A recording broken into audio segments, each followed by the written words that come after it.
How many Palestinians has the Israeli occupation army actually killed in Gaza since the 7th of October 2023? This is an important question, and it's been very heavily debated. The Israeli propaganda machinery, the Hashpara, Netanyahu, President Biden, and Mr. Blinken, the Minister of Foreign Affairs, and, better parts of the mainstream Western media, they have been claiming that the Palestinian health authorities and the United Nations, they have been largely overestimating the number of killed without giving any sources or science to back it. The numbers are reported 3 times a week with the UN OCHA flash updates. This is from day 460 a few days ago, and it reports 46,000 almost killed Palestinians since the 7th of October. And don't forget, the number of killed Israelis remains steady at 1,200. Are these numbers too high or too low? Well, there has been previous studies published in the very esteemed medical scientific journal The Lancet, suggesting that if you combine the number of killed by trauma and the number of excess death due to diseases and other medical causes because of the collapse of the medical system, the number might be as high as 186,000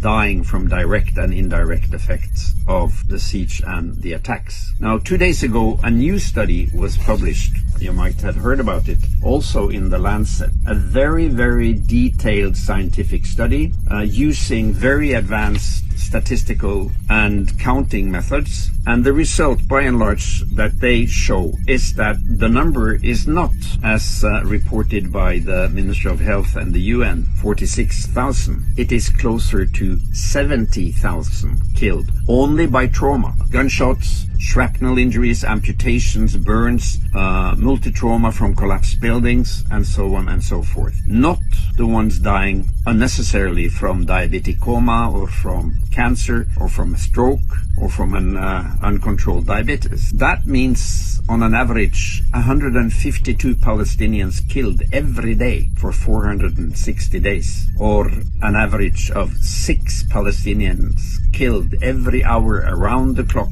for these 14 months. And bear in mind, between 60 and 70% of the killed are women, children, and elders. This is a genocidal number. This is a number that should shock nobody who has been following the systematic killing machine of the Israeli army. And they continue as we are speaking, even if there are ceasefire discussions going on. This study is incredibly important to listen to read, and to study. I will attach the link to the study at the end of this small talk. And the study also underscores that the Ministry of Health in Gaza, they have been very careful not to overestimate the number of killed. But they have had, as I said, the trouble with the missing health recording or medical recording systems, the digital systems, which were destroyed by the Israeli army very early. And of course, the fact that the infrastructure in Gaza has been completely destroyed and eradicated. Still, they operate hospitals, important hospitals, the Gaza European, the Nasser,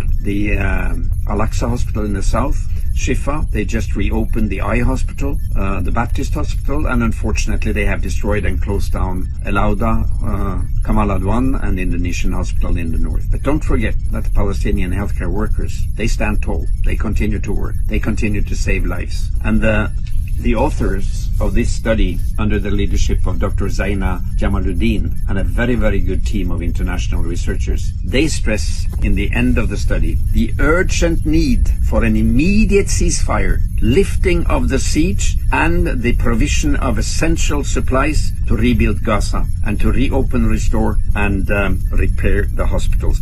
We don't solve the root cause by more and more and more field hospitals and bandages and medical equipment. The only medical solution to this massive killing machine of Israel is an immediate and lasting ceasefire. It is an immediate lifting of the siege of Gaza. It's immediate import of building material, food, water, fuel, medical equipment, medical teams. And it is an immediate rebuilding, restoring, and a reopening of the healthcare system of Gaza, the Palestinian healthcare system under Palestinian leadership. And of course, the only long-term solution is an end to the settler colonial occupation of Palestine and an end to the apartheid rule of Palestine by the Zionist State of Israel.